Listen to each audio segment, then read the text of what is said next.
முதலாவது பாருங்க, இன்றைக்கு சமாதானம் அநேக குடும்பத்தில் இல்லை. அநேக குடும்பத்தில் சமாதான குறைவு இருக்கிறது.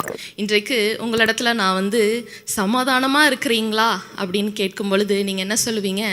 சமாதானமாக தான் நான் இருக்கிறேன், ஆனாலும் அப்படின்னு சொல்லி அந்த இடத்துல ஒரு கம்மா நம்ம போட்டுருவோம், அப்படி தானே? அப்போது உண்மையான அந்த பரிபூரண சமாதானம் நமக்கு ஏன் கிடைக்க மாட்டேங்குது?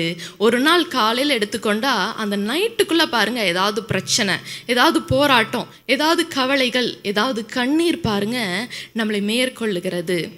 அந்த சமாதானத்தை நம்மளால் என்ன பண்ண முடியல? பரிபூரணமாக அனுபவிக்க முடியலையே. உலகத்தில் நமக்கு உபத்திரம் உண்டு தான், ஆனாலும் உலகத்தை ஜெயித்தேன் என்று அவர் நமக்கு சொல்லி கொடுத்துருக்கிறார், அப்படி தானே?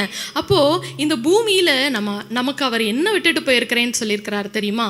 சமாதானத்தை உங்களுக்கு கொடுப்பேன் என்று கர்த்தர் சொல்லியிருக்கிறார். கர்த்தர் கொடுக்கிற சமாதானத்தில் என்ன இருக்காது? ஒரு கலக்கம் இருக்காது, ஒரு பயம் இருக்காது, ஒரு பரிபூரண சமாதானத்தை அவர் நமக்கு கொடுக்கிறார். உலக பிரகாரமாக சமாதானம் அப்படின்னு பார்த்தீங்கன்னா, நம்ம வெளியே எங்கேயாவது ஊருக்கு போகும்போது கொஞ்சம் சமாதானமாக இருக்கும்.